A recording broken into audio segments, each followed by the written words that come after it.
G'day ladies and gents, welcome to War Thunder with Mags. Today I've got a bit of a thinking video for you. There will not be any gameplay in this video, just some thought for new players and more experienced players to chew over. Now, what I'm going to do is compare a couple of aircraft that are considered relatively overpowered and just make a few points on why they're not and why the game allows them to perform as well as they do. Now, my focus for these two videos are going to be the BF109 series, but specifically focusing on the E series, the earlier models, the E's and the F's, and the early model Spitfires. What I'm about to say will apply to the entire range, all the way up to the Tier 16 or the Mark 16 Spitfire and up to the K4, as the design principles for the aircraft never actually changed. So, first set the stage. It's 1940, the summer and autumn, the Battle of Britain is on, and this is the German Air Force's primary weapon in taking down enemy fighters over Britain. The BF109E3. 7.92mm machine guns, 20mm cannon mounted down the nose, described by British pilots as looking like a shark stalking through the clouds. It was, at the time, the fastest fighter ever created. It was manoeuvrable and it had good range. These things would take off from occupied France, fly across the English Channel and engage British forces over their home soil, escorting Ju-88 bombers and 110s to attack ground targets. Now, its primary opposition was, of course, the Spitfire. Now, the Hurricanes were involved as well, but I'm just focusing on the Spitfire for the purposes of this video. Again, powerful aircraft. The early models only had 7.62mm guns. The Mark IIs, which came in at the end of the Battle of Britain, also carried twin 20mm Hispanos. Highly manoeuvrable, also fast aircraft, not quite to the speeds of the 109, but making up for it in manoeuvrability. Now, these two aircraft, well, as I said earlier, a lot of players seem to consider them overpowered. They are devastatingly effective. But there is a reason for that, and it comes from the way they were actually used to operate. Now, the BF109 would take off from bases in German-occupied France. It would climb to altitude and meet up with its bombers, whether they be 111s, Ju-88s, 110s, depending on what was being sent for the mission. They would then cross the Strait of Dover, the thinnest point in the English Channel, between France and England. This point, it's only 33 kilometres across. Allied air defences, or specifically Allied radar, would detect these aircraft about the time they were crossing the French coast. So the Allies would know where they were coming from and they were on their way. These things would be over their target areas within about 15 minutes of that detection range. So very, very, very short warning time for the Allies. They would move in. Now, their flight range for their time was good. Their fuel load was limited. When they reached the English coast, they had effectively between 6 to 8 minutes worth of combat time available in the tanks if they wanted to be able to fly their aircraft home. That was all they had. So they would have to immediately engage in combat, use their manoeuvrability and their speed to eliminate enemy fighter opposition, to allow their bombers to get into a bombing position and deliver their devastating payloads, either against civilian or military targets, depending on what stage in the Battle of Britain. At the start of the battle, German orders specifically were to only bomb military targets. Capital cities, specifically London, was not to be bombed. That was taken out towards the end of it after an incident with a 111 dropping its payload onto London, and from there, things escalated very quickly and civilian bombing became commonplace for the rest of the war. So these fighters had to climb very rapidly, as they do in-game. They had to be very fast, as they are in-game, and they needed a devastating amount of firepower on board to quickly dispatch their enemies, because when they got to the target zone, they had a very, very, very limited amount of time to eliminate opposition before they had to RTB. If they overstayed their welcome, they wouldn't have enough fuel to make it back across the English Channel, and they'd have to ditch out in the water and cross their fingers that there were German boats in the area that could recover the pilots before they froze to death. The Spitfire. Now, not quite as fast as the 109s, but more manoeuvrable. The second feature was far more important because you didn't need to run down your enemy. Your enemy was coming to you. The Germans were crossing the English Channel, escorting their bombers. What you needed was to be able to get to them as fast as you could. Now, as I said, The warning time for Allies was about 15 minutes or less, 15 minutes at maximum, that Germans were coming to bomb ground targets. So these planes were sitting cold on the deck, ready for deployment, but no pilots in them, loaded and fueled. They had 15 minutes to take off the runway, climb to altitude, intercept the enemy bombers and fighters, and destroy them before they started hitting their ground targets. Obviously the Germans didn't want that. These things were fast enough to be able to catch 109s, they had the manoeuvrability to outturn them and drag them into fights, and a common thing or common feature of their design was to try and stop the German pilots from being able to retreat straight away, to get them to burn out that extra fuel load by making the fights harder so they wouldn't get back across the channel. That explains why their climb rate is so high. In reality, they had to be. A 15-minute window, you've just been warned. You've got to get your pilots up, they've got to get into the cockpits. Within 2 minutes, pilots are in the plane. Wheels up within 4.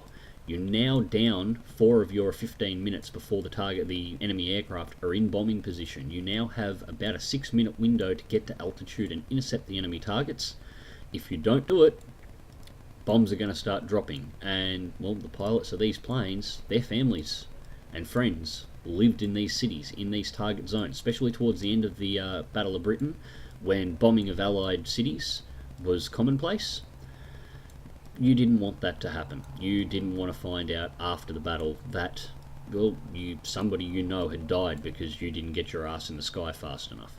Now, the designers of these aircraft also had families in these cities, so these planes were designed to do their job and do it very efficiently. The range on the Spitfire was not particularly great, which is why later war the Spitfire sort of disappears and is taken over by things like the P-51 and is taken over by things like the Lightnings and the Thunderbolts. They're a defensive fighter. Defensive fighters, as a general rule, are always a higher performance because they don't have to travel particularly far. They just got to get into the combat zone quickly and do their stuff. Now, why are these planes so powerful in War Thunder in comparison to other aircraft that historically were more popular? Something to consider. How big are the battle zones in War Thunder? Historical maps are about 60 square kilometres, well, between 60 square kilometres and about 80 square kilometres. I think the largest they're planning is around 100.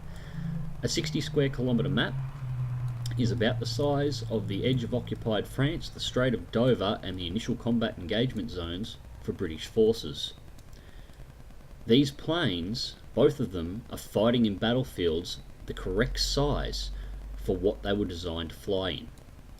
So their performance is going to be higher than most things that were designed to fly over a larger area. I will bring up the P-51 in a moment to give you a counter to this. So they will climb insanely fast. They had to. At later days in the war, aircraft like the Messerschmitt, the 109, the later series, we start talking G models and so on. Now it was the German homeland that was under attack. It was German cities being bombed. It was German military installations that were getting blown up.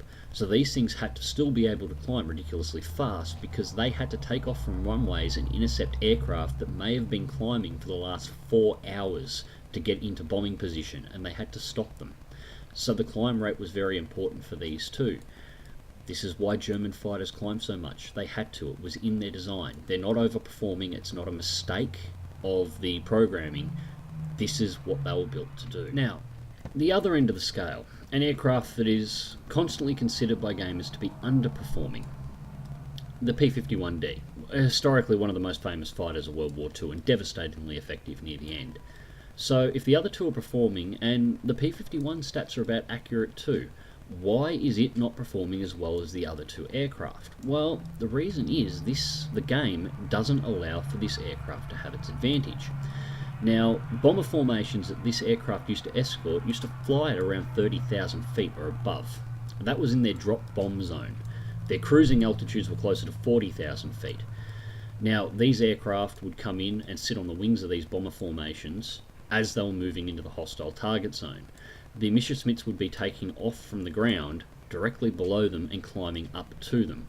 So these planes always started their battles over Germany and the remains of occupied Europe near the end of the war at a disadvantage, at a complete advantage to the Germans' disadvantage. They had to climb. They were starting on the ground. And they were playing over huge areas. These things would literally take off 2 to 3 hours and fly before they got to the combat zone. So they had all the time in the world to get all the altitude they needed before they began the fight. The Germans at the time had to take off from the runways and had to climb all the way up to intercept them. Now, the maps in War Thunder aren't big enough to allow for 2 or 3 hours of climbing. At this stage in time, the maps in War Thunder don't allow P-51s to spawn in at 40,000 feet at the start of a battle where the Germans start on the runway. For battle's sake, all aircraft are starting on the ground at the same time, and this does put things like the P-51 at a disadvantage. And there are other aircraft, I'm using this as a control case against the 109 and the Spitfire, but there are other aircraft that have exactly the same problem. They were designed to climb and fly over an excessive distance and engage in battle. The 109s and the Spitfires were designed to climb in areas and engage in fights from the ground in areas the size of the historical battles that are already present in game. The overperformance of the aircraft isn't a flaw in the design or the performance models for the aircraft. They're accurate. Just the battles are basically custom built for these aircraft.